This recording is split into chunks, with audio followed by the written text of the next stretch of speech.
You don't need to go harder. You just need to do the right thing for a longer period of time. Ultimately, all of our behaviors are a result of beliefs that we hold. If somebody believes they have the fat gene, their actions are going to be, hey, I don't work out. Hey, I'm going to eat like crap. And so why would they behave in a way that's different than that? Because they're behaving that way, they're then over fat. So you have belief, default action, outcome.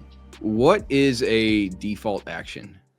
Default action, the easiest way to think of it is just a subconscious habit.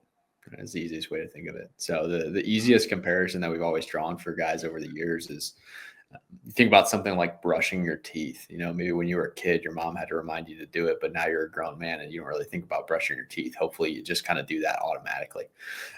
It's just one of those things that's just ingrained at a subconscious level. It's something that, again, you default to. And this is like a big focus of your approach to kind of the fitness industry, right?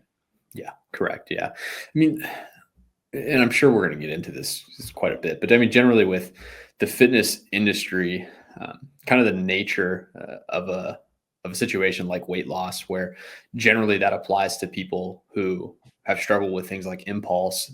The usual solution is something that's quick, when in reality, the actual true solution is going to be actually changing the behavior and changing the patterns that somebody's developed over time. So their typical reaction is, hey, I'm overweight. What's the fastest way to fix this? When in reality, it's more of a long game of actually building, again, how we refer to it as default actions, actually building habits, changing behaviors. That way it lasts. And that's why you see so many people do some sort of diet or some sort of injection or surgery even.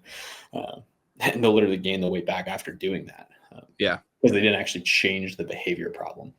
Yeah, absolutely. No, I've got a personal friend of mine. He's struggled with his weight for a little while now, and like years ago, he was actually jacked. He was like a fitness influencer on Instagram, but he just had some stuff he hadn't dealt with, like with kind of his eating habits and I mean food addiction really, and so that caused him to, as soon as he couldn't like just like floor it on fitness stuff, as soon as he had to like kind of, I guess, like diversify into other areas of life too, then that causes weight to start to go up. And, fast forward to today, and he put on, well over 100 pounds in the past years. But, it's been really, really cool.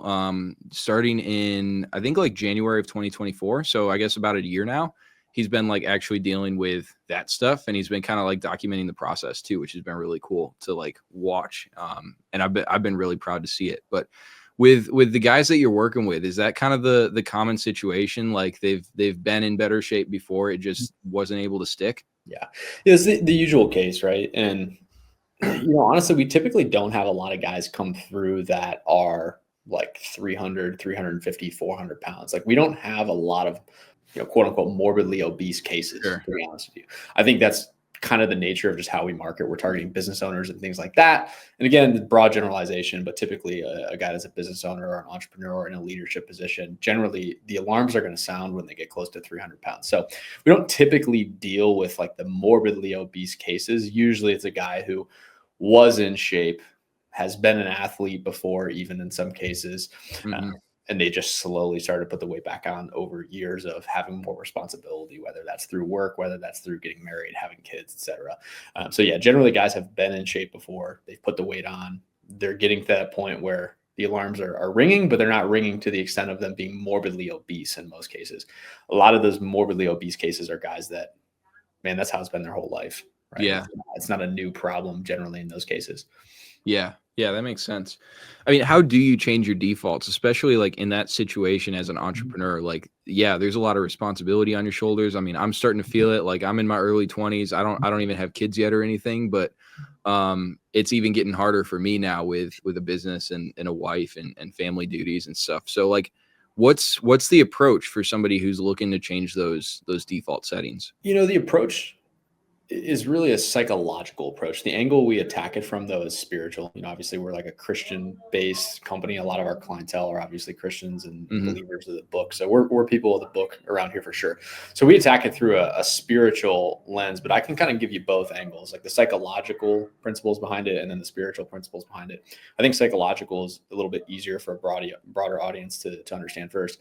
Psychologically, I mean, we root this in the idea that ultimately all of our behaviors are a result of, beliefs that we hold or identities that we hold about ourselves.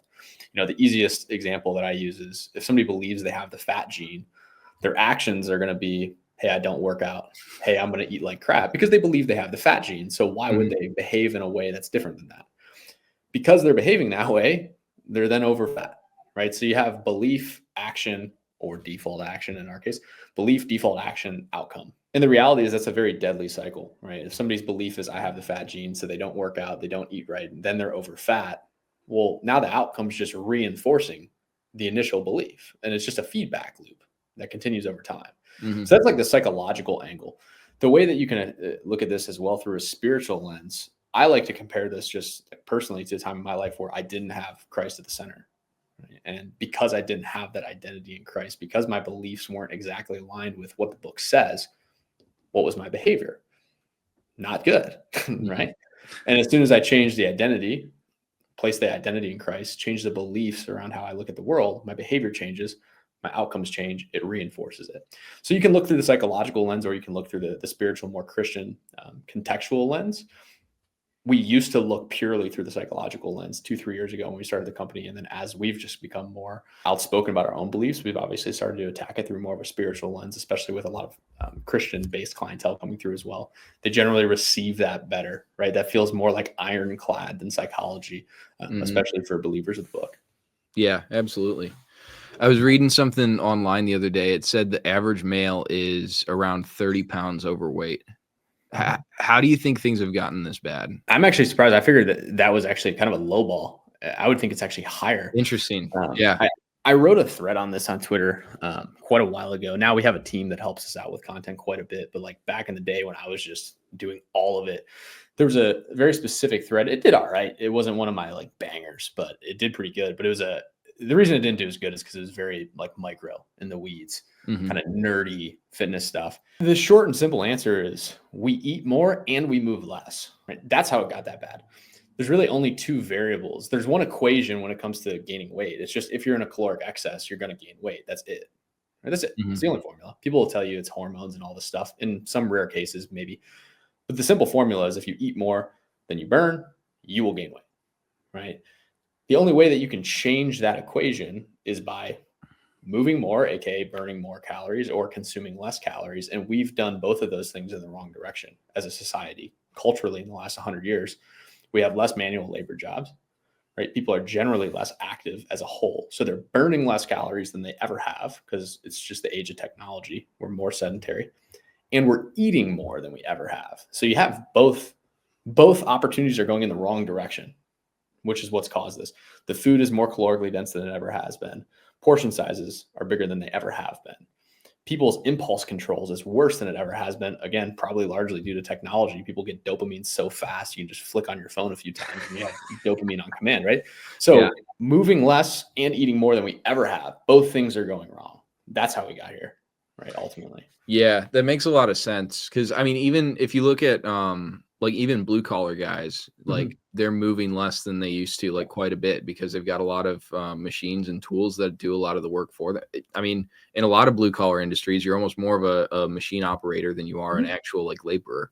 And then more of us are sitting at desks than we used to be. That makes a ton of sense. So I guess what are the consequences that you're seeing with guys who like have a lot of responsibility in their life and they're kind of, they're carrying around an extra 30-40 pounds? Like what happens? The general consequences are usually ones that, sneak up on you from like a marketing perspective. If we're looking through that lens, obviously what you'll My see. favorite perspective. Yeah. I was just saying, is your audience mostly business owners, right? Yeah. Okay, cool. So like we can look at this through like a marketing lens. What you're going to hear is obviously the extreme stuff, right? And even I do this as I should, as is my moral obligation as a marketer, right? You obviously have the extreme ends of the spectrum that are like, hey, heart attack, cancer, etc. Now, what's the statistical probability that somebody who's 30 pounds overweight, just 30 pounds overweight, is going to drop dead of a heart attack? It's statistically, realistically, it's not that high, but it is higher than somebody who wasn't 30 pounds overweight. Right. So generally it's not some extreme case, right? We don't have a lot of guys coming to us that are like, hey man, I just had a heart attack. I barely survived. I'm trying to fix this. It's guys that are aware that statistically they're in a worse position than they would be if they were just at a healthy body weight. So how those consequences generally come to fruition, you have like the immediate stuff, which is, clothes don't fit anymore, right? You see an old picture of yourself, you don't look as good as you used to. The energy levels are low. Just overall, the level of respect that you have for yourself drops because you haven't been keeping promises to yourself. Mm-hmm. You said you're going to go to the gym, you didn't. You said you're not going to eat the sweets, you did, right? And so generally just the level of self-respect that you have drops, which naturally causes other people to respect you less because one, they see it on you, you wear it. It's one of those sins that you wear, right? Gluttony and sloth, you wear that one. So everybody sees it. And also they feel it from you. They feel how you feel about yourself because you've historically disrespected yourself by not keeping promises to yourself. Right. So those are the general like consequences that drive guys to us. Right. Of course, you have the long-term potential health implications, but the immediate ones are those. Yeah. Yeah. I was going to ask about the self-respect or like the confidence thing. Cause I know like for me, that's been the biggest thing I've noticed like over times that my fitness has kind of ebbed and flowed. It's like when I'm in better shape, I feel better about myself. I respect myself more. And I feel like, at least for me, I won't speak to anybody else, but like I feel like when you have that little bit of insecurity that causes you to act out in certain ways that are completely unrelated to that particular insecurity, right? Um, so like what's the difference then that guys are seeing when either when the weight comes off or like they replace it with muscle or they're just like they're kind of back to that better shape that they wanted to be in? I think the immediate benefit and also why I think we prioritize results so early, and anybody that's done any inkling of like how to fulfill a service, it's like let's get wins early. Yeah. The biggest reason we prioritize it is the same reason you prioritize it again in any industry that's service based is there's an emotional snowball that occurs when somebody gets results where going back to that kind of flow of how things happen, belief, action, outcome, if they start to get the outcome, you're warping the beliefs. They start to believe it's possible. They double down. Their behavior continues to change.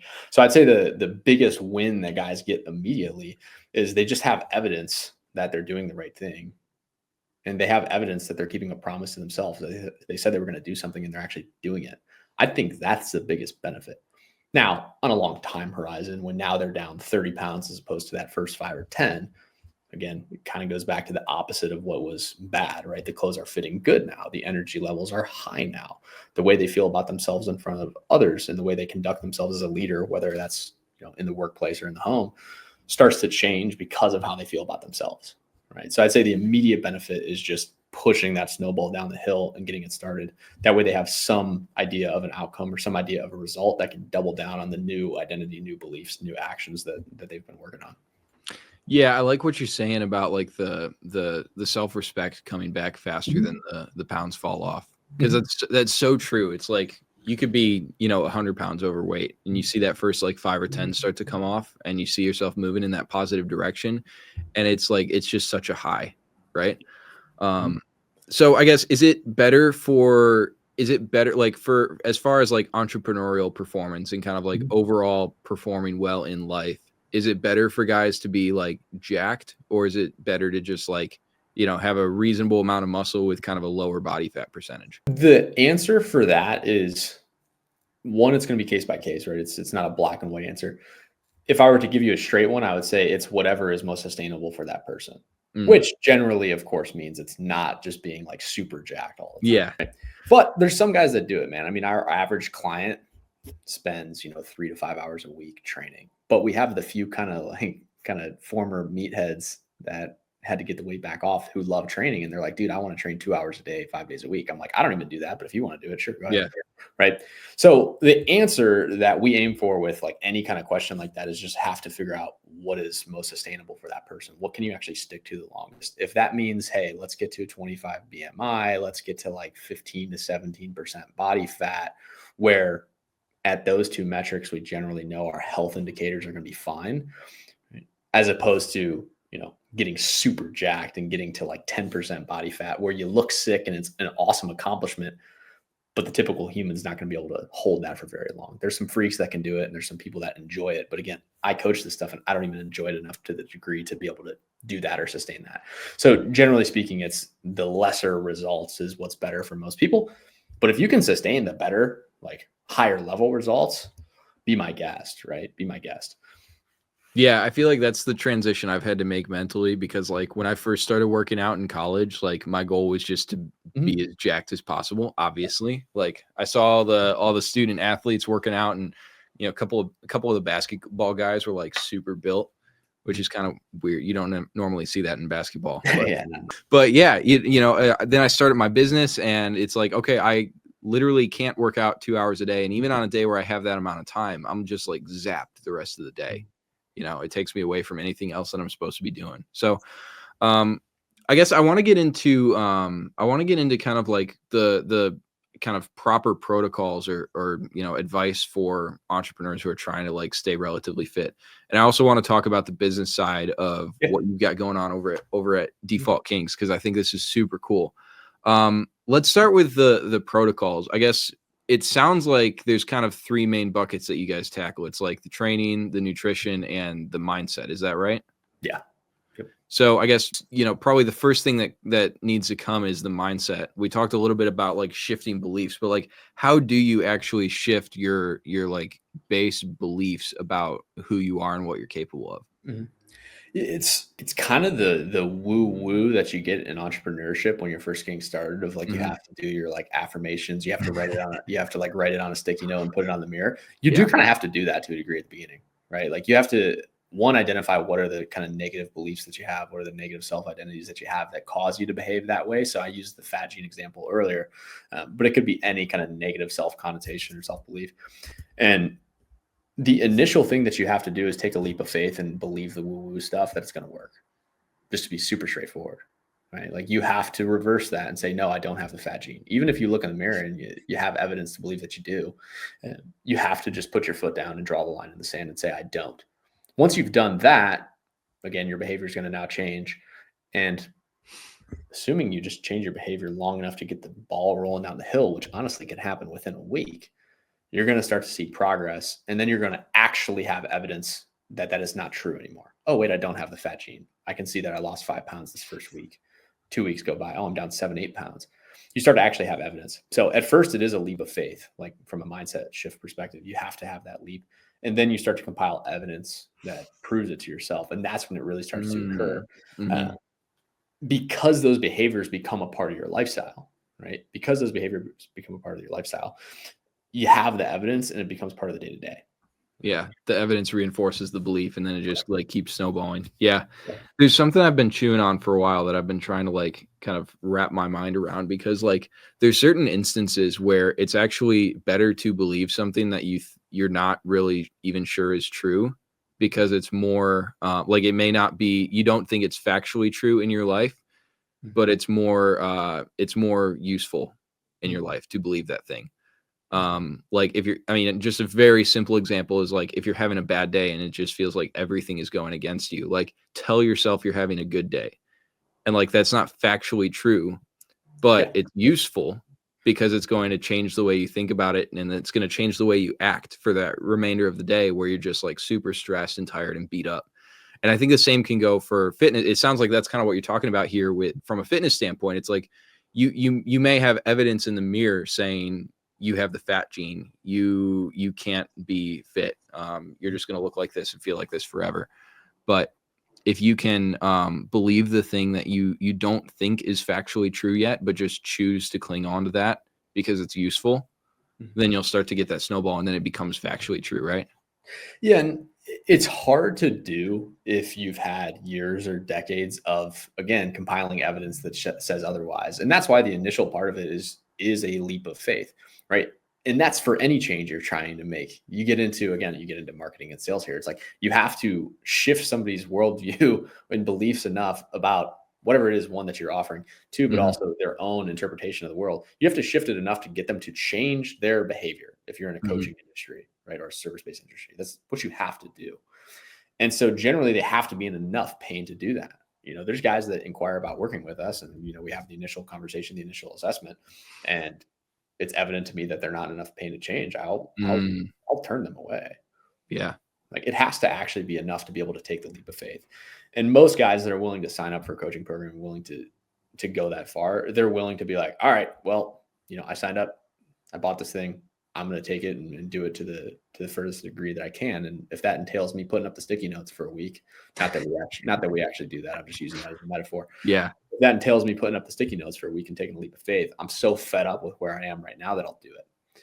Yeah. And generally, if people aren't at that point, it's probably not going to work. Man, I've told people, and this is in some of my YouTube content too, like I've told people, like, dude, if you're not there yet, like you might just have to hit rock bottom and come back to me. Right? And that's okay. Right. I hate that for you because I've seen where that can go. Right? But that's the reality of behavior change a lot of times is somebody has to get to that point where they themselves have concluded that enough is truly enough and they're willing to draw the line in the sand. And sometimes they have to get there themselves, right? More kind of bad stuff like we talked about earlier has to happen. Right. And unfortunately, man, in some cases, that is like the diabetic scare. That is the heart attack. That is these super potentially tragic events that could negatively impact you for the rest of your life. Some people have to get to that point, and it's unfortunate, but it's reality, right? For them to actually change. Yeah. It's just, you got no other option but to change. Mm-hmm. Yeah. Okay. So that's kind of the mindset side of things.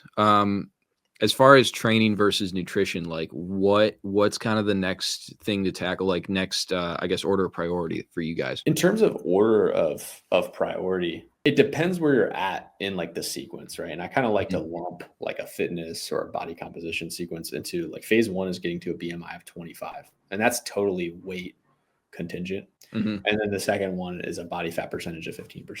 Mm-hmm. If you're in phase 1, you still don't have a 25 BMI. I think nutrition is like 80% of the priority. Because you could have an awesome training regimen, but if you go home and eat 5,000 calories, it probably doesn't Yeah. matter, right? So I think nutrition is the bulk of it in that first phase. Once you get through that phase, then I think training becomes an even bigger part. Because now we're even more focused on gaining muscle, and you're not going to be in a calorie deficit anymore because you're maintaining your weight. So it's easier to build muscle. It's kind of hard to build muscle in deficit. It just is. You can do it, especially if you're new to resistance training. It definitely happens, but it's certainly not the most advantageous. Certainly not the most advantageous. So I'd say nutrition is the first order of operations. Okay. Yeah, that makes sense. So I guess, as far as, entrepreneurs living kind of a busy lifestyle, a lot of responsibilities on their plate, how do you build out a nutrition regimen for somebody in that situation? It has to work for the specific individual. Mm-hmm. And the way that I've seen this done wrong, I think, is the way that I can answer it. The way that I've seen this done wrong is by attempting to create some specific meal by meal plan where you're going to have exactly this every single day for each meal. Because it just doesn't work. If you're an entrepreneur running any sort of business that's doing anything of significance, you are putting out fires. Random things come up. Your schedule changes. Right? Yeah. Now, if you're at like an enterprise level, right, and you're just like a venture capitalist, maybe that's different. But generally speaking, most entrepreneurs are in a position where you're putting out fires, your schedule is changing, it's erratic. So what are the odds that you have exactly 2 pieces of sourdough and 3 eggs and 4 ounces of sausage for breakfast and 8 ounces of ground beef and rice for lunch and then the perfect thing for dinner? It's very unlikely. So in terms of how we do it, it has to be sustainable for the person. And the most simple way we found to do that is you have to have a calorie total, you have to have a protein total, and you play between those bumpers. Right? We compare it to bowling. Like you go put up your bumpers so you don't end up in the gutter. Right? One of the bumpers is a calorie limit. One of the bumpers is a protein minimum, and fill that however you please. That's honestly been the most successful thing that we've seen. We've tried macros. We've tried even calories only, going one step simpler. People usually are very hungry if they don't get enough protein. Yeah. So we found that calories and protein is the easiest way to do it, as opposed to some specific meal by meal plan or some super tailored restrictive diet. It's just, dude, here's your calories, here's your protein, track it, go. That's it. Yeah. Okay. First off, case in point, this is my lunch that I was eating right before we hopped on the call here. And for those of you watching, this was at 5 p.m. my time. I was going to say, it's 6 p.m. lunch. I was like, you know what? I got to make sure I don't pass out during this podcast. That was my priority for today. But yeah, that makes a ton of sense. And I definitely can relate to that. It's like the schedule's kind of unpredictable. I guess one thing that's worked really, really well for me is, for whatever reason, I guess I'm just built different, but I have this amazing ability to just eat the same thing over and over and over and over again. And so my wife and I will meal prep like every Sunday or every Monday, and I'll legitimately have the same lunch for like a month straight. Now we won't do a month's worth of lunches, but we'll do just the same thing because it's easy. It's otherwise it just turns into decision fatigue, right? Mhm. So like the past 3 weeks I've been eating like the same taco bowl for lunch every day, and it's been fantastic. It's still delicious. But I guess what are like some of the general like do's and don'ts that you usually recommend to guys? Like, I mean, are we talking, is it okay to skip breakfast, intermittent fasting, smoothies versus like solid calories? Talk to me about some of this stuff, like a little bit more tactical. Yeah, so I'm an extremist, as any good business owner should be with Mhm. their solution. I'm an extremist where I say hit your calories and your protein. I don't care. I literally don't care. If a guy wants to intermittent fast, fine. I wouldn't recommend it, but fine. If a guy wants to do keto, fine. Again, I wouldn't recommend it for sustainability purposes, but Mhm. if that's what's working for you, go ahead. Um, so the true answer literally is I don't care what time, I don't care what. We're not like really, you know, sweating over a guy having seed oils or added sugars or any of these things that a lot of people commonly now attack. Mhm. Because 95% of our client pool is over a 25 PMI. They just need Mhm. to get the fundamentals of making sure we're not eating too much. They need to fix that before they Yeah. worry about meal timing, before they worry about seed oils and added sugars and all these different potential micro optimizations, right? The big force multiplier to getting to a healthy body weight is don't eat too many calories, get in a deficit. And if you want it to be better and more enjoyable so you don't feel like you're starving and you want to hopefully gain a little bit of muscle on the way down or at least maintain the muscle that you have, eat enough protein. Right? Anything outside of those two rules, when a client asks, I go, I don't care. If you want my recommendation, I can give you specific recommendations, but as an overall rule, I don't Mhm. care how you do it. Right? I don't care how you do it. That might not be as specific as you wanted to go. If you have a specific diet, I'm happy to go into that too, because there's definitely some stuff we can tackle there when it comes to like meal timing, intermittent fasting, keto, like my own extreme opinions on those. But tactically, we Yeah. literally keep it as simple as that. And I think that's why it works so well, is because it is so simple. And obviously, like we don't by any means charge a cheap ticket for our program. And so sometimes guys will get inside and it's like, paid this money to like just have you tell me to do calories and protein. And I'm like, well, you paid this much money for the result, and that's what's going to get you the result. And then they Yeah. do it, and they're like, yeah, it was worth it. Right? Like, you can't find like you're not going to find a bad DK review. Like you can go look for it. You're not Yeah. going to find it, right? It's not going to happen because it works so well, and so it's overwhelmingly simple to the point where people are confused. Usually when they first start, and then 2 weeks go by, a month goes by, and they're like, oh, this is really crushing. That's why the cost is that, right? Because of the results that it gets. So yeah, I keep it that simple, and our whole staff does as well. Yeah. Yeah, no, I think that's important. Like people like to come up with these really like elegant, complex solutions for any problem. But like at the end of the day, we got to be utilitarian, right? Yeah. Like there's limitations on what we can and can't do, especially for I mean, I can't imagine there's really anybody in your group for whom fitness is like their actual number one priority in life. Yeah. No. No. Um, it isn't for me. I bet it's probably not for you until you get to the point where you're like too fat to, rep a fitness brand. But Yeah. Yeah. Yeah.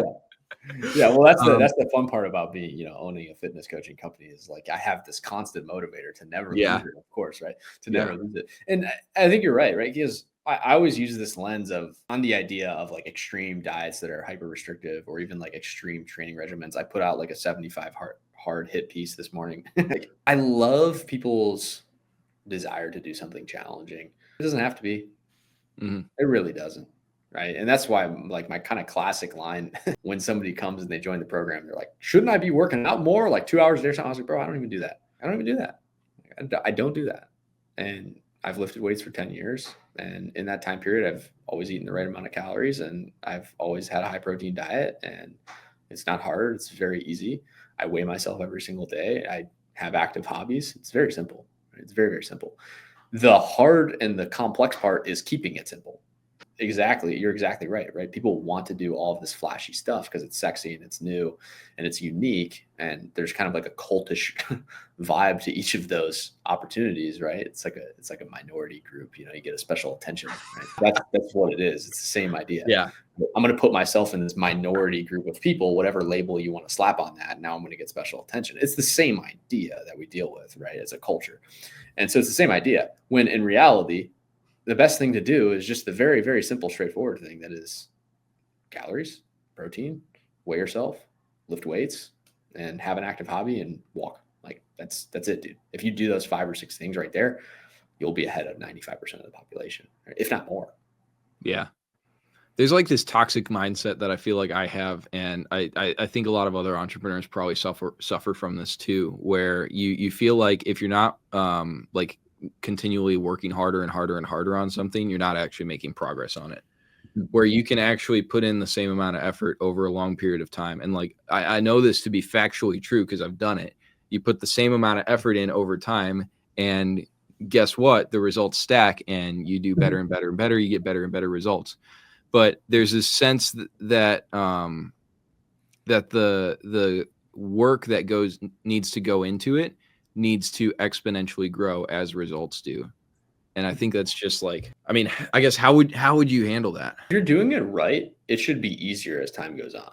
That's my opinion, right? Like the hardest part, and this is very cliche, but it's very true, especially in fitness. The hardest part is starting. And I literally just messaged a client that signed up the other day before this. I was like, dude, I'm proud of you for just like putting your foot in the door. Right? He said, I'm on the field. Like he finally set up all the stuff. He's like, I'm finally on the field. I was like, dude, the hardest part is just getting on the field. Like you've already done the hardest part. And so as time goes on, it should actually get easier. Right? It should. And if I even look at this tactically in terms of like what I would generally do with a client, like tactically, that should happen as well. Right? We're going to be in the steepest deficit right when you start. And then once you get to goal body weight, we're going to increase your calories. Your life just got a whole lot easier. Now you're eating maintenance calories, right? You've been lifting weights for 3 to 6 months at this point. So now you're in the rhythm, you're in the flow. You don't get as sore anymore, right? Like it should not only mentally get easier as time goes on, it should also just genuinely from a physical and a tactical perspective, it should be easier as time goes on. So it's interesting because again, like you're saying, we have this tendency, especially as entrepreneurs, to think like I just have to go harder. Yeah. I'm maybe built different. maybe it's a sticky note I need to put on my mirror. Yeah, it's like you don't need to go harder. You just need to do the right thing for a longer period of time. That's really what it is. Yeah. Right? It's you don't need to do anything more. Keep lifting weights and wait 5 years and wait 10 years. That's it. Yeah. You keep doing the same thing just repetitively over time. I think you're right. I think it is an impatience thing because I'm also a very impatient person. Yeah. Well, dude, an example I use with clients is if I look at a picture of myself from, let's say, like 2019. I started lifting in 2014. I was like 14 years old or whatever. I'm 24 for audience context here. Started lifting when I was 14. If I look at a picture of myself at 19, I'm 24 now, 5 years ago, I look infinitely better than I looked when I was 19. Even if I look at a picture of myself from 2 years ago, I look better than I did in 2019, but now I look better than I did 2 years ago. I've changed nothing. Still lifting weights, eating the right amount of protein based on what my goals are at the time, depending on whether I want to gain weight or lose weight, still eating high protein. I've changed nothing. I've just progressively overloaded for years and years. And I know in 5 years, I'm going to look even better than I do now. Right? Because it's just going to be me repeating the same exact things over time. So nothing has to change. You just have to keep doing it. And that's why going all the way back to the first question you asked me, like, what is a default action? That's why it's so important to actually make it a default action and make it a subconscious habit where it's just a part of who you are. It's a part of your day-to-day life. Because on a long enough time horizon, if you do that, again, you're going to be in a position where you're smoking 99.9% of people just because you've done it continually. Okay, let's talk training because that's kind of the last aspect of the fitness side of things, and then I do want to get into the business. I think you're doing some really awesome stuff over at DK. So, I guess from a training perspective, where do you even start? I like to keep training as like 3 very simple principles. You have form, you have intensity, and you have overload. Form is make sure you do the movement right. My rule of thumb is if you think you're doing it wrong, you probably are. So get a professional. It doesn't have to be me. Could be though. Go to defaultkings.com. I'm sure it'll be here somewhere, but it doesn't have to be me, right? Jokes aside, if you're worried about it, find somebody to help you. The second thing is intensity. And this is where you see people who have lifted weights for 10 years and look exactly the same. They're in there and they're going to what we call RIR 4 or above. So they're leaving 4 or more reps in reserve, RIR, reps in reserve. They're leaving more than 4 reps in the tank.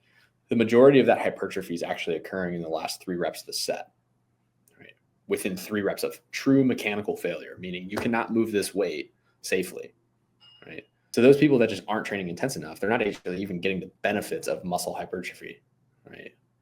They're moving, they're getting exercise, they're getting their heart rate up, they're burning calories, but they're not actually changing the way their body looks to the highest degree that they could, right? So you have form, you have intensity, then you have overload. Overload is progressive overload. You need to progressively be adding more load to what it is you're doing if you want to continue to progress.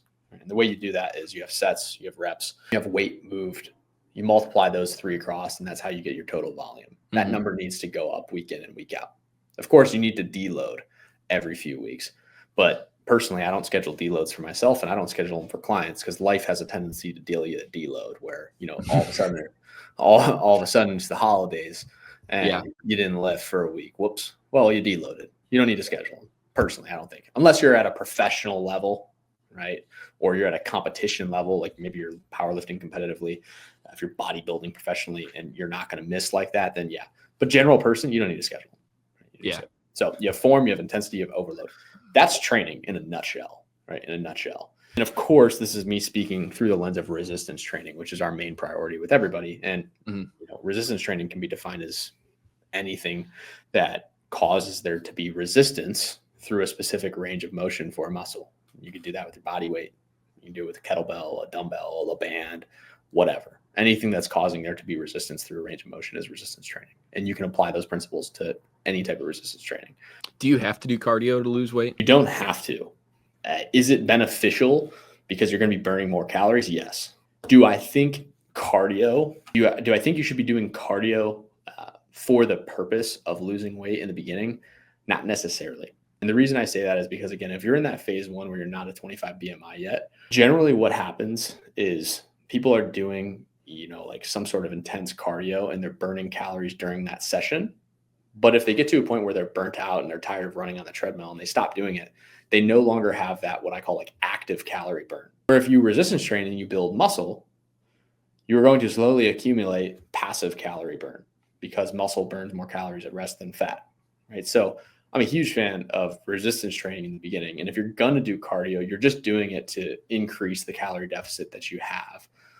But it's not necessarily the sustainability play, right? Which is why I say, yeah, you can do it. It just wouldn't be my main priority, right? It wouldn't be my focus. It's just bonus calories burned. If you're going to do cardio, I think you should just do it for the cardiovascular benefits, right? Do it for your heart health, right? But if you also lost 50 pounds, you'd probably do a lot of good for your heart too. Yeah. I feel like it's a lot easier to not eat 1 or 200 calories than it is to burn a couple hundred calories on the treadmill or something. But definitely a useful tool. So help me come up with a workout plan here, because I'm in a time of life where I can really only get to the gym about twice a week. I've got maybe I could be there an hour and a half. I've got a little bit of time. We usually go in the evenings.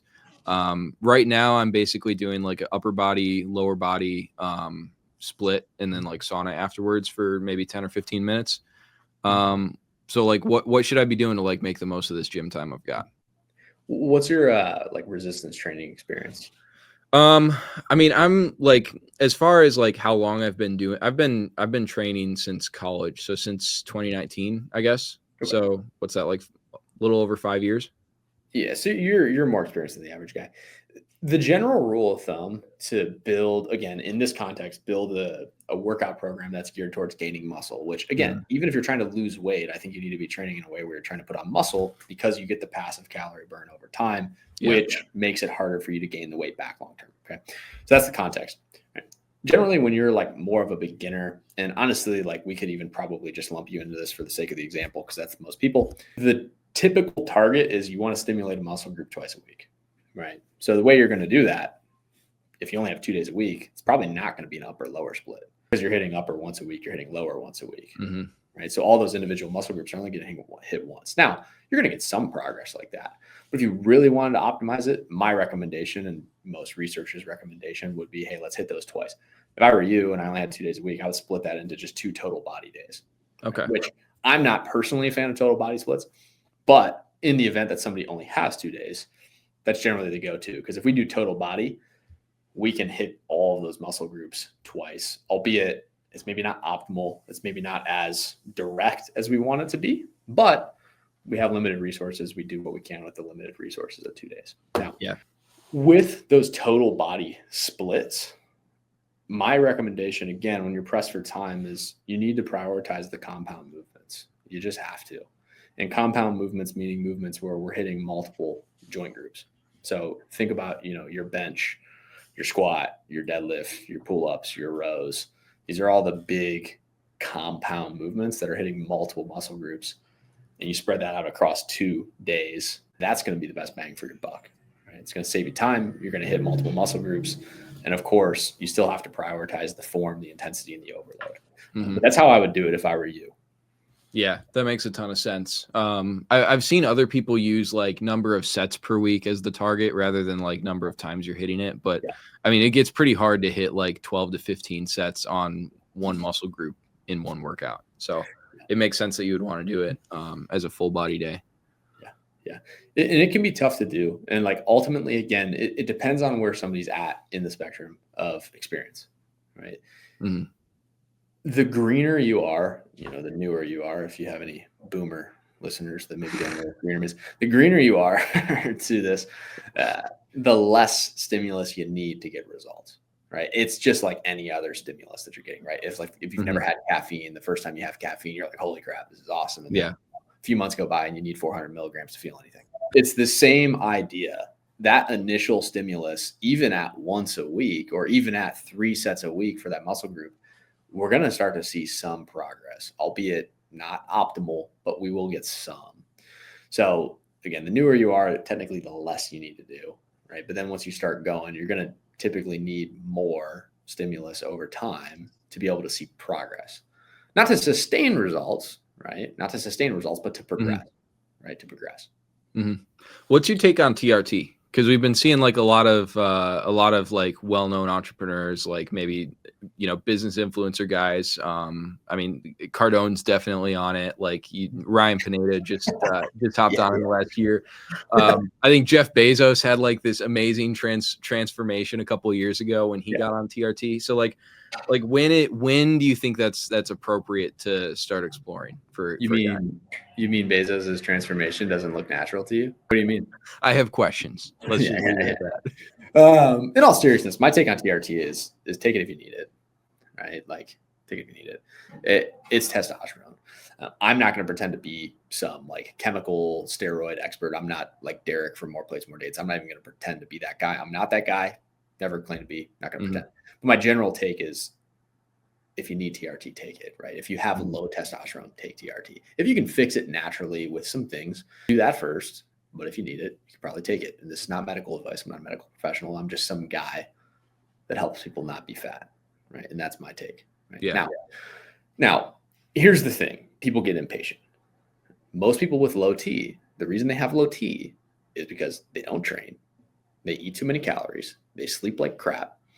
Right? They don't take care of themselves. They don't take their vitamins. They don't ever see the sun. Their lifestyle is horrendous. And so they get on TRT to try to fix a lifestyle problem. Where in reality, if they just changed their lifestyle, waited 6 to 18 months, all of a sudden they'd have above average testosterone. But they'd rather take the injection and speed things up. And again, I've seen this time and time again. We have guys coming to our program. They've been blasting TRT for years and they look like crap because their lifestyle is crap. Now, if you pair a good lifestyle with TRT, you're going to look insane, dude. You're going to look awesome. So if you have already done the lifestyle remedies that you need to do and you still have low testosterone, you could probably get away with taking TRT. Right? And I have no problem, even this is like kind of a side quest here, but it makes sense. I have no problem even with, honestly, this is going to sound crazy, in the right capacity, I have no problem with exogenous hormones and steroids. I have no problem. Just be honest about it. Yeah. Just don't liver king us, right? Don't say you're not doing it and then do it. Especially if you're selling something that's fitness related, right? If I ever went on any, situation like that, if steroids of any kind, of course I'm selling something that's related to that. I would just need to be upfront and transparent about it. But again, I don't care if somebody does that stuff. It's really not my business. But if you're going to lie about it and sell something that benefits you because you have the steroids, that's a problem, right? That's an ethical problem. But does that answer your question for you? Yeah, yeah. Yeah. I think a lot of people see TRT and like Ozempic kind of as a similar thing where it's like it like they see it as a shortcut Yeah. to a goal, which I'm obviously in a lot of cases it is, right? Because I think there's a lot of situations like you're talking about where people aren't doing the like immediate lifestyle remedies that you could do that would fix the problem on its own. Um, but also it's like there's tools that we have in our tool belt now because of modern medicine that are just like absolutely wonderful. And you wouldn't Yeah. say that like taking an antibiotic is a shortcut to like not being sick. Yeah. So do you It- feel like that's kind of the same thing? yeah. It's one of those things where like I probably have maybe more nuanced take than your typical guy that's selling something that's a direct competitor to Ozempic. Where because the right thing to do here is Peter tell you how terrible it is and how it's the worst thing in the world. Mhm. And again, if I'm looking through the sustainability lens, it's still not fixing the lifestyle. It's still not fixing behaviors. Yeah. Right? But if you said, hey, this guy's 400 pounds or 450 pounds or 500 pounds, give him semaglutide and help him lose 100 pounds in a year and maybe save his life. Yeah, I'd rather him do that than not. Right. Yeah. So if I had to pick, I would say, yeah, do the injection, do the gastric, do these kind of quick fixes, quote unquote, do the liposuction. If your life is on the line, if you're morbidly obese, I think there's the gray in that discussion is, yeah, I know it's not sustainable, but him staying 450 pounds or 500 pounds and knocking on death's door every single day, that ain't great either. Should he change his lifestyle? Absolutely. Am I maybe okay in that situation with giving him a 100-pound head start? I mean, honestly, probably, yeah. But if he doesn't change his behaviors, if he doesn't change his default actions, alongside of it, he might end up right back there. And that's the Mhm. problem. The problem isn't the Ozempic or the surgery. It's man, are they going to change their lifestyle alongside of it? And if they don't, then yeah, there's a chance we end up right back where we were. And in most cases, and this is just evidenced, most cases they do, right? Like 95% of weight loss solutions fail after Mhm. 3 years because there's no behavior change. So it's a nuanced take. My answer should be no, Peter. Very bad. Don't do that. But if you're 500 pounds and you're literally on the brink of death every single day, I'd rather you do that than nothing. Okay, let's talk about something very good. You got married a few months ago. All very fun. Marriage is great. What lessons do you feel like you've learned maybe from like married guys inside of DK? Because you've been coaching guys for a Yeah. lot longer than you've been married. So like Oh yeah. what lessons have you kind of pulled from these guys that have given you a head start? Lessons that I pulled from these. Ooh, man, that's a good one. I think less of a direct lesson, more of an observation is that you're leading no matter what. It's just, are you leading good or are you leading bad? Just as a man, right? And as a husband. And the choice on whether or not you're leading it, that's not a choice. You are. It's just what direction are you going, in a good direction or in a bad direction? And that's just from observation, right? Most cases, if a husband is overweight, probably the wife and probably the kids are too, right? And in most cases, when a guy starts to lose weight and he gets in shape, typically who follows is his wife and his kids. So I'd say the biggest like marriage lesson I've learned from coaching these guys is through observation, right? Because I've watched guys come in and lose weight, and we get a text a few months later, hey, my wife's down 15 pounds. She loves you guys because she has her husband back and now she has her college body back or whatever it is. Yeah. And that would be the biggest lesson I'd say. It's from the leadership front. It's you're leading no matter what, man. It's just, are you leading good or leading bad? Yeah. Might need to come up with like a side offer, like default queens or something. Oh, we have that You one. have? Okay. Yeah. Yeah. We might get into that. I don't know how deep we'll get into the business. I got time, bro. I got Yeah. time today, man. So yeah, we have a little default queen side quest. We had a Okay. little bit more public for a while, but like operationally, and again, this is getting into business stuff. But Yeah. operationally, it was a little bit intense, like running it as a front end kind of thing as well. But yeah, we definitely have a little setup Yeah. on the inside for guys for sure. Nice. Okay. There's one more thing I wanna know about like what marriage has done for you, because you guys it seems like you guys moved pretty fast, right? You weren't together for a real long time before you got married. Yeah. Yeah.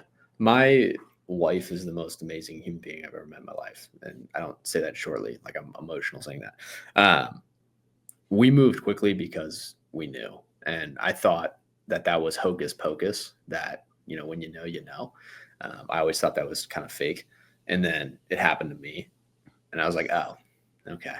They were right. How long were you guys together before you got married? Barely 6 months. That's amazing. Barely Yeah. 6 months. It's interesting because my wife she's a Canadian citizen. So we're going through this immigration process. So I've had to look back at old messages and, prove to the government that this is legit. But, we just took her in from the southern border, though. Like, it wouldn't be an issue. We would get a stipend. Anyway, I don't know how deep you want to go on that one. Anyway, I'm not trying to get you in trouble here, Peter. No, I love it. So I've had to look back. So in terms of like timeline, it was like April 7th when we met each other. And then she came down to visit me in Florida like 2 weeks later, stayed together for 2 weeks. And like, dude, within the first week that we were dating, like we looked at each other and we were like, this is forever. And there's like an actual text. It's like on May 3rd of her and I going back and forth. Like, I cannot wait for this to be forever. So it was just one of those things like, dude, we just knew. Yeah. We weren't even engaged, man. Like, we had a wedding planned before we were engaged. Yeah. And I did the engagement, of course, just to make sure we did it. But it was 3 days before our wedding. So we got engaged 3 days before our wedding. We already had the whole thing planned. Yeah. We already had the whole thing planned. So man, it's been a whirlwind. But my wife is amazing. And I think I'll go on another side quest here, a little Jesus plug. The reason that happened is because we were both pursuing Jesus, pursuing our faith in Christ. And I don't necessarily think that God is transactional or Jesus is transactional. And some, religious guy might get into a debate with me on that theologically. But I do think there's a reward for obedience. And I think that's the reward for us was because we were both pursuing that relentlessly. It put us in a position to just naturally cross paths. Like, that was the pursuit. And it's still the pursuit, even in the marriage, right? We remind each other every single day, you need to love Jesus more than you love me. Because if we ever get that sideways, this is going to go south, right? And so I think that's the reason that occurred, right?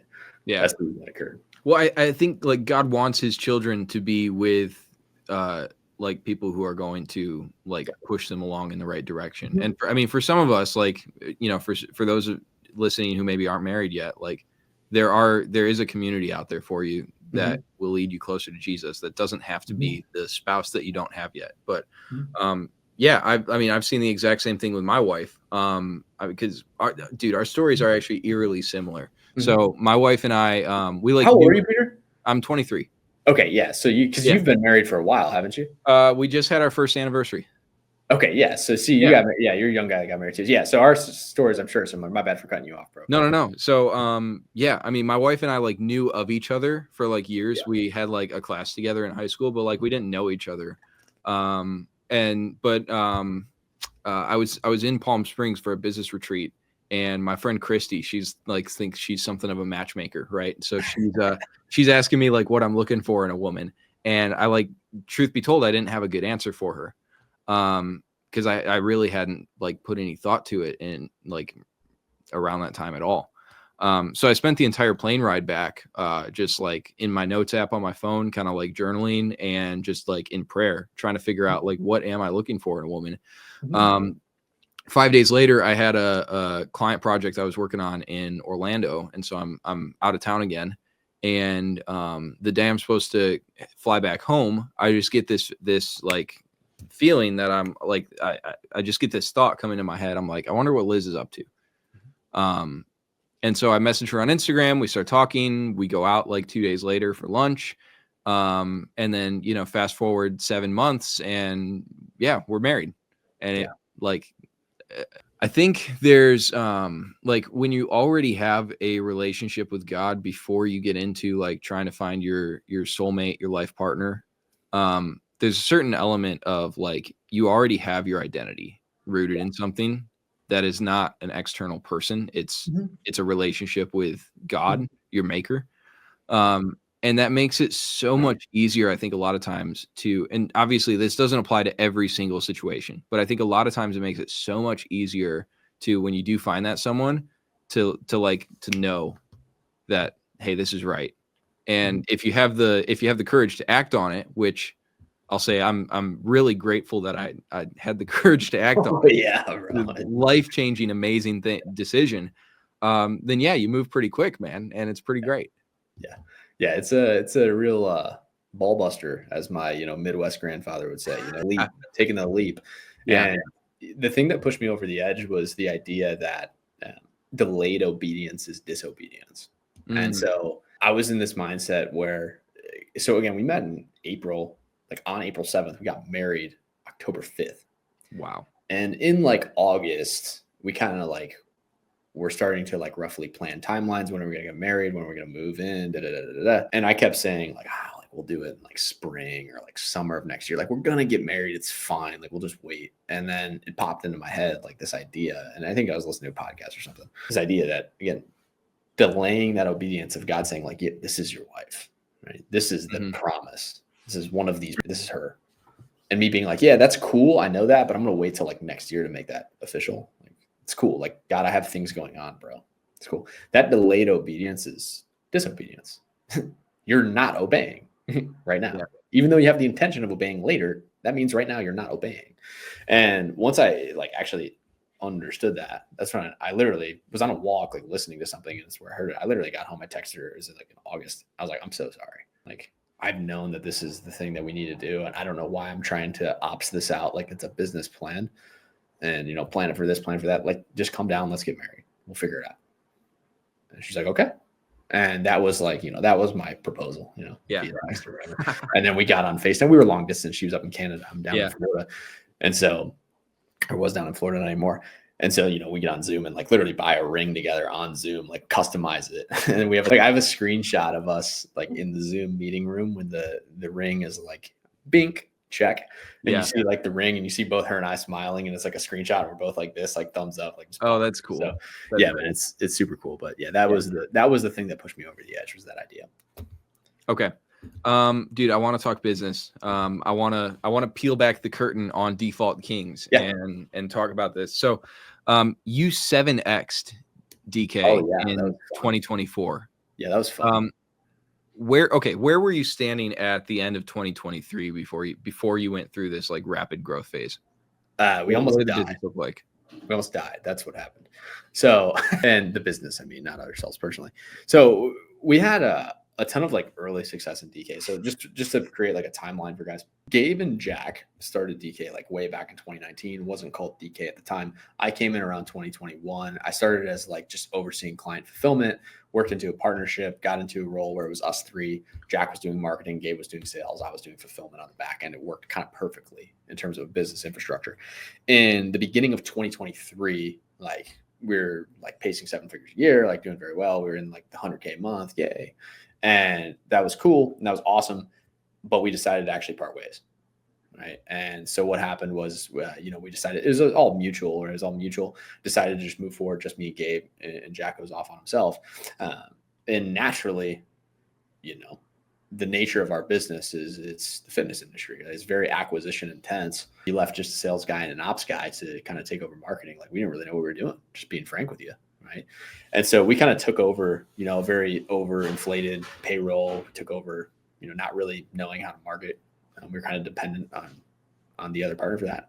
Right. And it put us in a situation where over the course of that 2023 year, like all we were trying to do was just survive. Like just how do we just make payroll? Like, let's just not die. Let's not pay ourselves. Let's live off of our savings. Let's make sure everybody's taken care of. So that was kind of like our hero story. And the worst of it was December of 2023. It was like, you know, going from like, you know, 100K plus to like 14 grand or something, right? It was like terrible. Like our revenue got cut in a tenth. And like I remember, and we're out of it now, so it's fun to kind of reminisce now and even talk numbers. And I know Gabe wouldn't necessarily mind.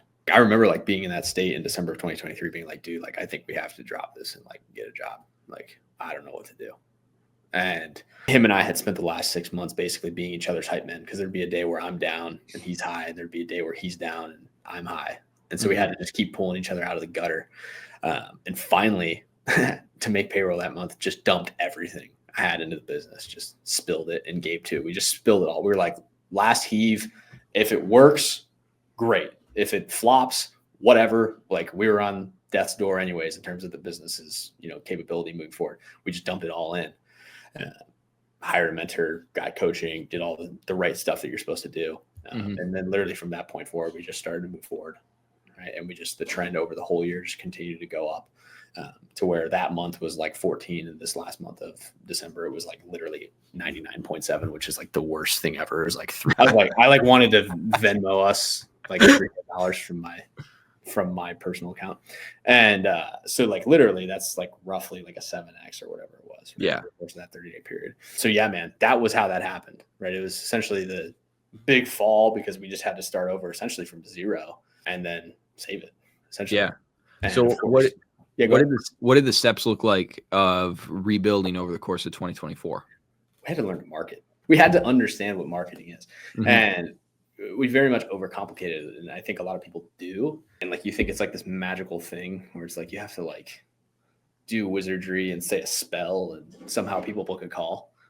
Like, you're trying to write copy and you're like, where's the story? And like, let's do this. And like you're trying to do this like magic potion to like make it work. The reality is like, you just need to drive people to an offer. That's it. That's what it is. It's traffic, offer, obviously convert, and there's sales mechanisms there. But we actually knew kind of all of that stuff from the point of after traffic sees offer. From that point forward, like we were cool. It was just the initial like I'm sure, the actual top of funnel traffic. How do we do that affordably? How do we scale it affordably and continue to grow over the year as opposed to a high month, a low month? So start to actually grow that. And what was the path you guys ended up going with? Did you go more of a paid, more organic strategy, outreach? Paid for sure. We were always doing outreach, but it was just purely cold. And it's very hard to do. It's very hard to do in B2C. Like you could do it, but naturally cold B2C is the trenches, dog. Yeah. Like you're sending 1,000 DMs a day and booking 20 calls a month, right? Like it's the trenches. Yeah. You can do it. You can definitely do it. And it'll get you off the ground. It's what kept us alive. And it's what left us with barely enough, pennies to scrape together to be able to hire a coach to teach us how to do paid. But yeah, man, it was cold and then barely enough left to survive. All right, let's go all in on paid and being able to actually do this over time. And that was essentially all it took, was just all those pieces coming together and then slowly just adding more traffic and things like that. So man, it's been exciting for sure. For sure, man. Like in terms of how that all went. And I know you guys are both posting content. I know you've got a YouTube channel. I think Gabe does too, right? Yeah. So have you kind of seen the organic start to snowball from doing that content too? Mm-hmm. Oh, for sure. Yeah, organic's better. Honestly, the place I've seen it snowball the most is actually like just inside of our free group, which is like still super small. But the connectivity and the engagement rate in our free group the last 6 months has just gone up so much as the content volume has increased and as the reach has increased. Twitter is our main platform for sure. Like we still do some stuff on Instagram and we post YouTube videos just to kind of have it there. And we have a newsletter, but the majority of our traffic is Twitter and our free group as well. We were crushing it on LinkedIn, and then we got the LinkedIn hammer, which, if anybody listening to this has a connect to get us unbanned on LinkedIn, let me know, because LinkedIn is awesome too in terms of being able to do the kind of funnel that we do. That's how we operate it. Yeah, if you have a non-business related offer that you're trying to sell to business owners, like nothing will stick out more than that on LinkedIn. Like it's everybody's trying to sell some like software or some like consulting service, but if you're like a fitness guy on LinkedIn, like nobody's doing that. It's a blue ocean. It is. And it's just one of those things. I was talking to one of our marketing guys earlier. I was like, dude, if we got a LinkedIn Connect, like if somebody, I'm going to put out a tweet the next few days and just literally just try everything to get unbanned. Cause I was like, man, there's so much opportunity there. It's just so sad watching that funnel just be dead, where I'm like, man, there's so much potential. So yeah, it's sad. But yeah, if you have a LinkedIn plug, let me know, man, or anybody listening to this. I unfortunately don't. I just get a bunch of DMs from weirdos trying to sell me stuff, and they sound like freaking aliens, dude. That's the thing. It's an interesting place. Yeah, it's a weird corner of the internet. What's the breakdown of your traffic right now, like organic versus paid? Like what's kind of the split? Yeah, it depends how you want to look at it. So like we do like promo spend for sure. So like you have like your shout outs and things like that. And then we have traditional ad spend. In terms of like organic labor is like 50% of our marketing costs, honestly. And about 40%. And then 60% is the actual like promo spend, whether that's ad spends, amplification, whatever that looks like, however we split that. We do both. So the paid labor is a big part of it, but then the actual, because it has to be good content, right? Which that's the only way it goes. It has to be good. And we learned that. So you have to pay for talent, of course. And so it's like 40% labor. The rest is actual like media buying. And then in terms of like lead flow that you're getting in, is most of your lead flow still from the paid, or have you diversified, pretty well at this point? Still from the paid. So like we do the classic, hey, you grow the social media audience, you outbound to the social media audience. Like very simple, very straightforward. Yeah, for sure. Very straightforward. And so that's the vast majority. And all of that's coming from, mostly the amplification and the actual paid spend, right? Yeah. It's, of course, the issue with that kind of funnel setup that you see is how do you actually directly attribute? Is this organic or is this paid? And the way that we've learned to decipher it is we track all of the amplification and all of the promo spend. We run it as ad spend in terms of how we run our marketing numbers. It's effectively the same. It's not as scalable in terms of I can't just click a button and add more, right? Yeah. But it's effectively, in terms of how we use it, it works the same. That's how we've split it out. And then when it comes to driving anything to like a free group or a group funnel, we just have obviously a whole separate landing page. So, like ours is on school. Yeah. Organic, we drive people to the about page. Paid, we drive them to our own lander. That's a type form submission for the actual free group. And that's how we attribute, okay, is this free group opt-in from organic or is it from paid? We just have a separate lander for that. Okay. Yeah, that makes sense. Yeah. Keep it simple. Yeah, you're right. It gets messy a lot of times. Like there's an accounting firm that we launched an ad campaign for almost a month ago. It's like maybe 3.5 weeks ago. And he's been absolutely crushing sales from these ads, but he's also had some organic reach outs, but it's been like old prospects that kind of went cold, but now they're like seeing his face in their feed every single day with these ads.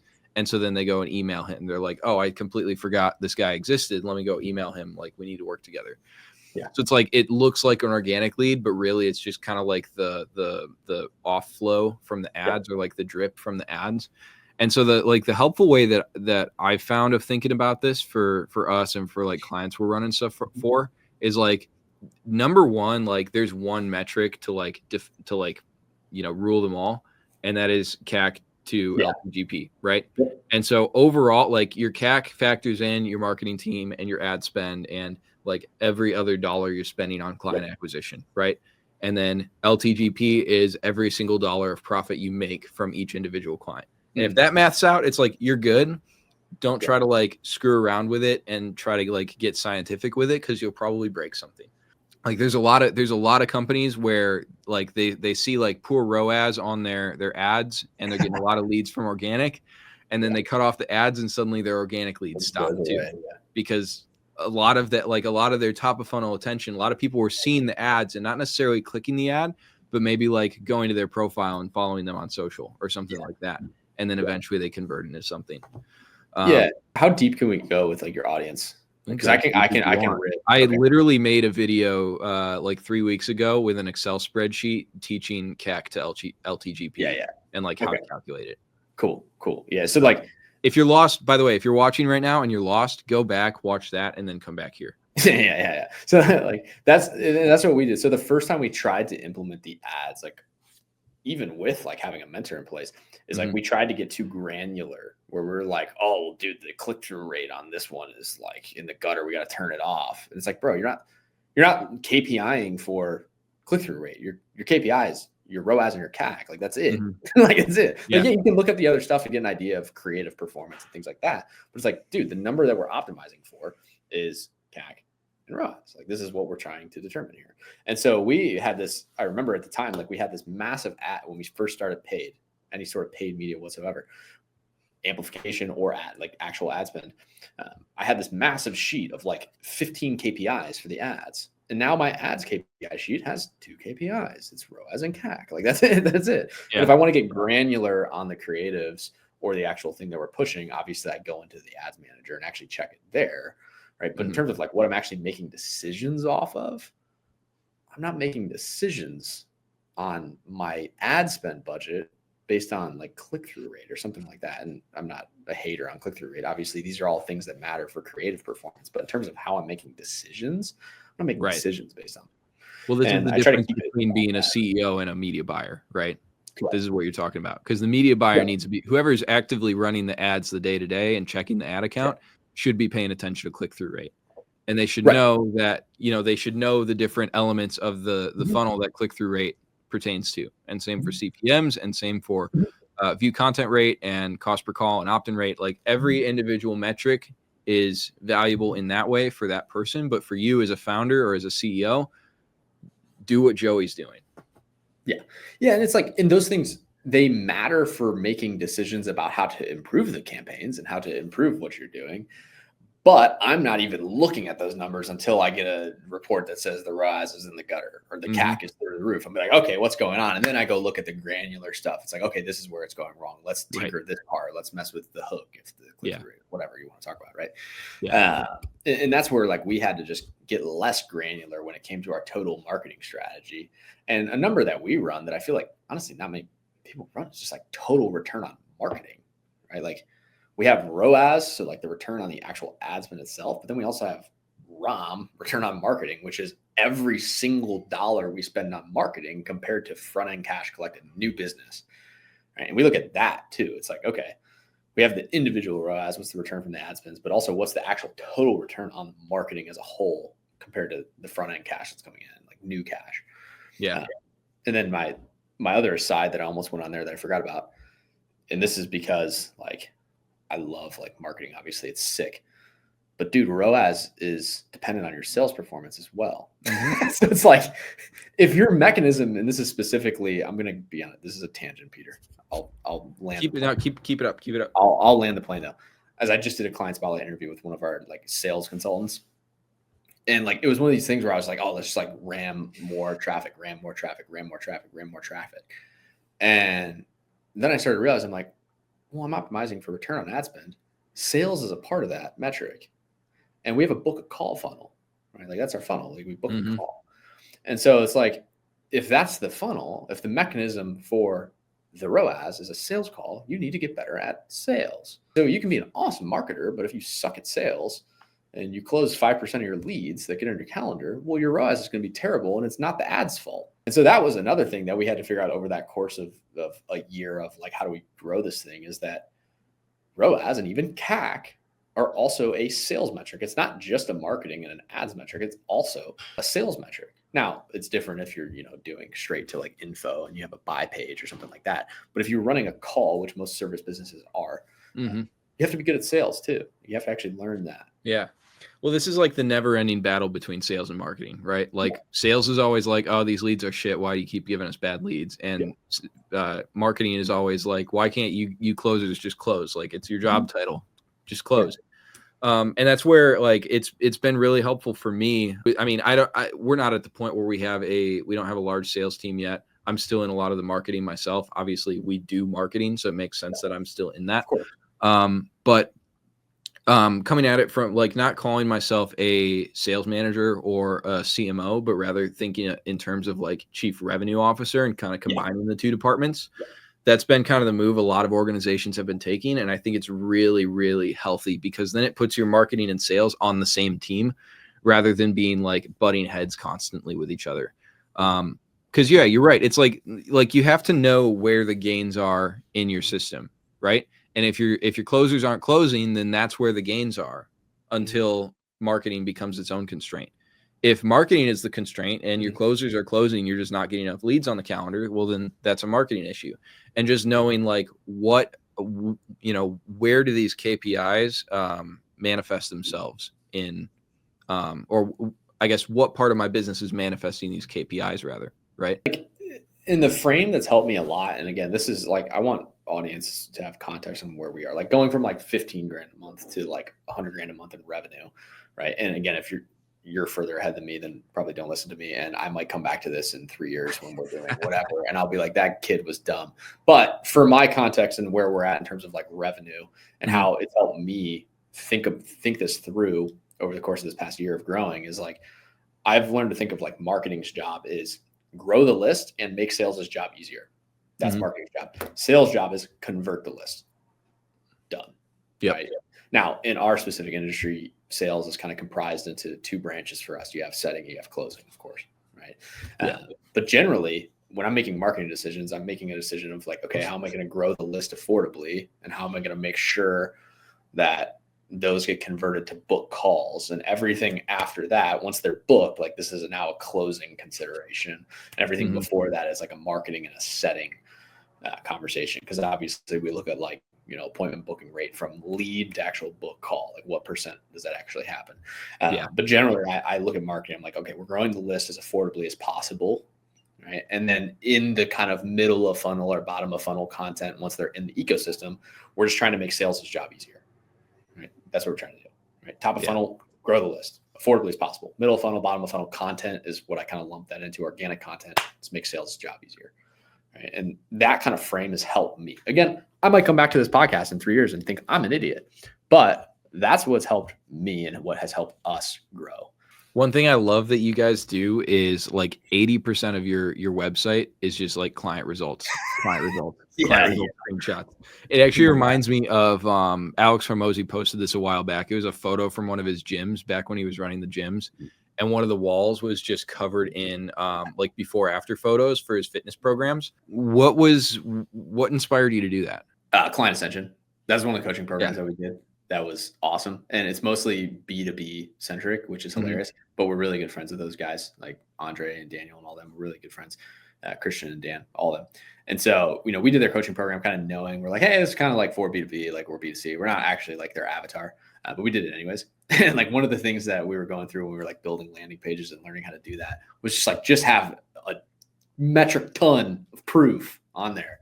I just hear like them yelling in my ear right now, like watching Kajabi modules. I just hear, and so I've tested this theory too. Like I've run landers where like it's just every single proof picture I could possibly find, literally like hundreds. Like you're like this. Some of our funnels, dude. Like you'll get in them and you're just like, what? And then just as many buttons as possible. So I just have a ton of before and after pictures and a ton of buttons, and those always just convert better than if I like try to again like make some magical copy. Yeah, right? We've almost gone. Some marketers like to go like copy heavy. We've leaned like VSL heavy and then proof, like just VSL and proof. Like we don't have a lot of written copy really anywhere. Website, any of our funnels, it's a ton of proof, a ton of buttons, and a good VSL. And Gabe usually makes our VSLs, and he's fantastic at VSLs, which helps a lot. I'm more like the back end, like the technical kind of stuff, but he writes the whole VSL. He's very good at the messaging part of marketing, which is make sales' job easier. Yeah. So I let him do a lot of the like make sales' job easier, which is kind of messaging centric, where I do more of the hardcore like lead gen, like media buying, like actual getting leads in the door. He nurtures them. That's kind of how we do the setup. Yeah, that's cool. Yeah, I feel like something that's worked really well for actually, let me back up. I think this is something I was talking about with my creative director, Kristen, because we were like kind of chewing on this idea. Buyers are so much higher information today than they historically have been because of the internet, where a lot of businesses are still in the mode of like trying to convince somebody they need a fitness trainer or they need a CPA or they need a lawyer or they need a recruiter, right? When in reality, like there's a really solid portion of any given market that knows they need a XYZ. They know they need a certain service or they need help in a certain area. And they're just trying to figure out who the hell is the right person or the right company to do that for them, right? I mean, there's a billion fitness coaches out there. You're probably the perfect example of this because fitness is so freaking saturated. There's so many different options for fitness coaches, ranging from, the guy at your local Anytime Fitness all the way up to a coaching program doing $1 million a month with like this huge, massive team. Like, who do you go with? And the answer comes down 99% of the time to proof. It's like, do you have proof that A, you're good at doing the thing that you do, and B, you can do it for people just like this person who's looking at your stuff? Like, that's really the two beliefs. And so something that's been really helpful for us with a lot of our clients more in the B2B space is like we kind of separate out like the super sexy proof from like the more average proof. And so, maybe on the, like, if you're thinking of a landing page, right, you've got your VSL at the top, and then beneath that, you maybe have a couple of like case studies or testimonials that are like super sexy. And then you kind of have like the next part of your funnel, whether it's an FAQ or whether that's the book a call or whatever. But then beneath that, I love what you guys do with this just like endless scroll of like every single piece of proof, even if it's like somebody who just lost like 5 or 10 pounds, not like 30 or 40, that's like super sexy transformation.